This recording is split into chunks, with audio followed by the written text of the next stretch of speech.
Welcome everyone to a level 4 Starbase guide. Here are all the new available buildings at level 4 Starbase. And this is how far we can upgrade them.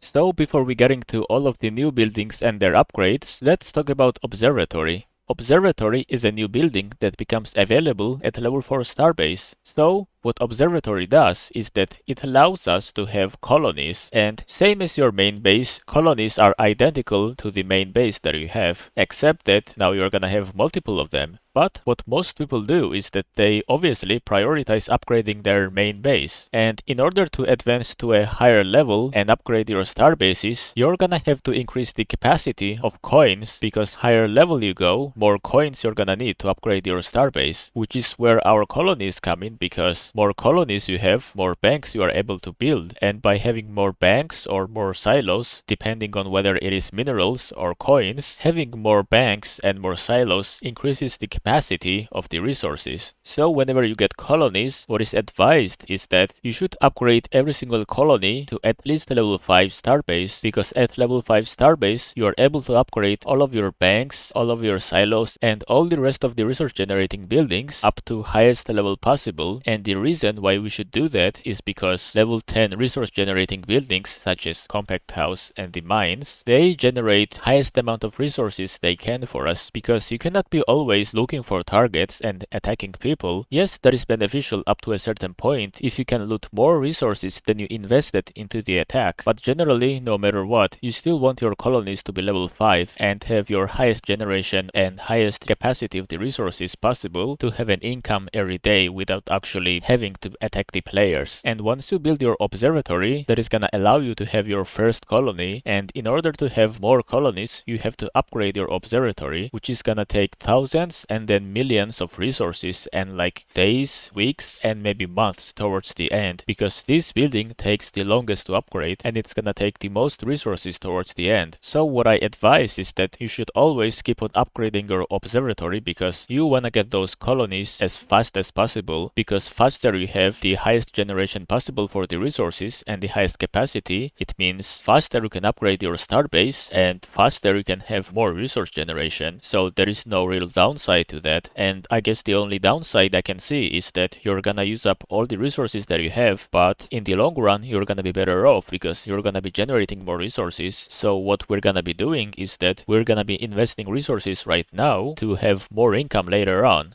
So in terms of the units, we have quite a few new units at level 4 starbase. One of those units is called the Raider. What Raider does is basically it functions similarly to looters, but instead it has more HP, drains resources faster, and costs a bit more. And the little difference between these units, other than Raider being more powerful than the looter, is that Raider is a vehicle and the turrets will prioritize attacking the Raider instead of any other unit that is not a vehicle. But in terms of usage, there's no real usage of this unit because they cost a bit more than you want to. They take about 30 space, and if they wanna loot the buildings real quick, they just use looters, because you are able to have level 7 looters at this level. And we're gonna get into level 7 units in a bit, but for now let's finish talking about all the new units that we have available right now. Another new unit that we have is called Mole. What moles do is that they prioritize attacking enemy defenses such as turrets or bunkers. The function of this unit is similar to flamethrowers, but instead these units are vehicles, and again the turrets will prioritize attacking this vehicle over any other ground unit. And similar to raiders, the usage of this unit is not as big compared to any other unit, because this unit takes about 50 space. That is a really huge amount of space, but what most people do is that instead of training this unit, they train something that is more efficient, something that takes less space and is equally, if not more powerful than this unit. If we go to our starport, we're gonna see that we have 2 more units available there as well. This one is called Hoover UFO. So what UFOs do is basically they are flying versions of looters. So similar to raiders, they do the same thing as raiders and looters, but they can fly. And the advantage of a flying unit is that many turrets cannot target them, such as mortars, which we're gonna see in the future, or cannon blasts. Those 2 turrets, for example, cannot target this unit, and it is often beneficial to have a flying unit. And many flying units are not necessarily that great, but some turrets cannot attack them, and that is the advantage of the flying unit. And in terms of usage, this unit is not used as much either, and if you ever see that enemy has only ground turrets and they cannot target this unit, then go ahead. The cost efficiency of this unit is somewhere in the middle. It's not as bad, but it's not great either. It is not advised to train this unit, but if you ever wanna train flying units, then sure, go ahead.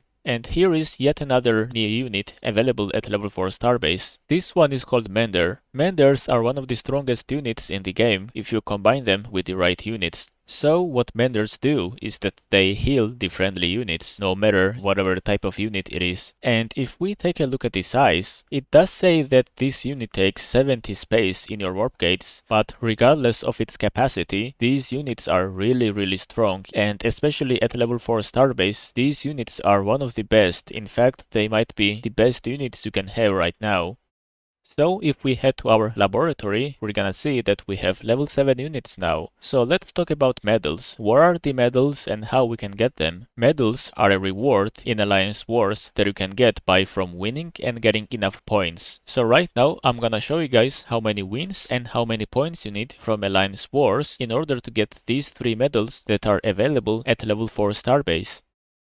So, aside from getting your medals from Alliance Wars, there is another way to get them. You can buy them with chips, which are in-game currency, and here is the cost in chips of every level 4 Starbase medal. So, let's talk about the units themselves. Level 7 units are quite special in their ways, so what the medals do is basically they increase the power of the unit significantly, which is one of the reasons that make Marines so good. Even though they are gonna cost 2200 coins, the difference is so huge that level 7 Marines are basically one of the best units that you can have at a level 4 Starbase, and especially in Alliance Wars, just spamming level 7 Marines can do so much that basically it can win you the whole war. And if you ever wanna put in time and the effort to keep training these units and just keep on attacking multiple low level starbases, mainly level 4 and lower, because Marines are kinda weak against mortars, which is an anti-ground turret at level 5 starbase. So the bases that have no mortars, Marines are actually really strong against. So enough with the Marines, and let's talk about looters. And as we see, the difference between level 6 and level 7 looter is huge, but it's mostly the HP and the cost. And the main thing that you're gonna notice about level 7 looters is that they have a lot of HP and they don't die to turrets anymore. And if you ever see a low level base or a base that has no defenses, it is highly advised to use level 7 looters because they're gonna clear the base really quickly, even if it's a high level base. And the third and the last unit that we're able to upgrade to level 7 is flamethrowers. So as we know, flamethrowers target defenses, but generally this unit is not used nearly as much or at all compared to any other unit. As we can see, these units do have a lot of HP, but some way they are not used because they don't have a lot of damage. So the point of the units that target enemy defenses is that you want them to deal a lot of damage. So basically what we're looking at right now is basically weaker version of Stalinators. And the Stalinators are the units that become available at level 6 starbase. And before we get Stalinators, there is no other real unit that can basically play the role of Stalinators. So if you ever think about buying this unit upgrade with chips or with medals or whatever, just don't worry about it because this unit is not that important.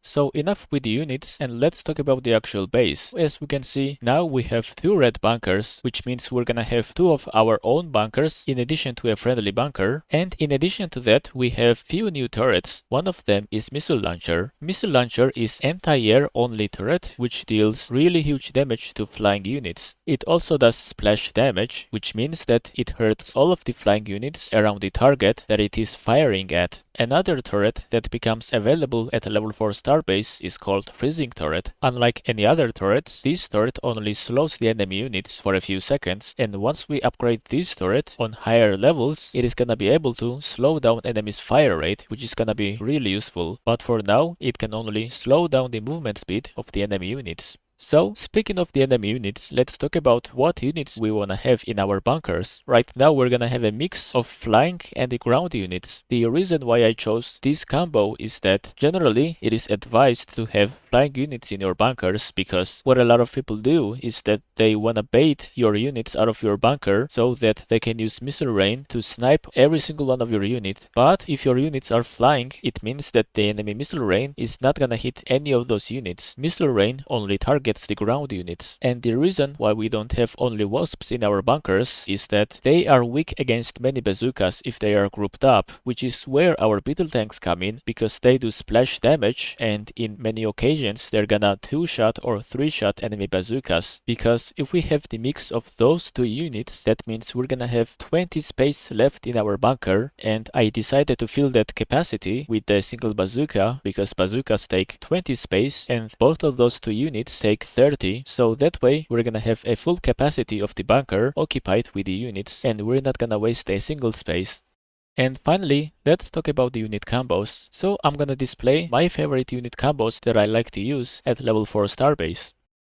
So, as we can see, we have 1 or 2 more combos available compared to level 3 starbase. So, because that we still have only 2 warp gates available at level 4 starbase, we still cannot have that many units when we are attacking the enemy, but we still wanna have menders mixed in with our units, because menders heal a lot at this level, and their power is so huge that if we have 1 or 2 menders nearby our beetle tanks, the enemy turrets basically cannot do anything against our units, because menders overheal the damage that the enemy turrets are able to unleash on our units. And if you wanna continue using your bazookas and beetle tanks, that is also fine, because that combo is still very good, especially bazookas, because you can still snipe enemy buildings from range and you can still loot bunch of resources. And if you wanna have some more frontline and just be really strong rather than just being able to snipe enemy buildings, then just mix in some beetle tanks in front of your bazookas and you're gonna be as strong as you were, if not stronger, because that combo is still very good. And our last combo is basically just Marines. So as I mentioned, level 7 Marines are really good. They are one of my favorite units, and simply by spamming level 7 Marines, especially in Alliance Wars, because in Alliance Wars you can attack the enemies as many times as you want. And if you wanna spam level 7 Marines in Alliance Wars, it is always useful. And if you guys just wanna get a medal for your Marines, you just have to win a single war and just get very minimal points. And that is something I really recommend doing, because the difference between level 7 and level 6 Marines is really huge, and you're gonna be so much better off by having that medal for your Marines. And that's basically it for this guide. I thought about talking about base designs and such, but it just takes too much time, and I would rather dedicate a video about building bases and how to build a base and what is good, what is bad, and how you can come up with better designs and such. So for now, thanks for watching.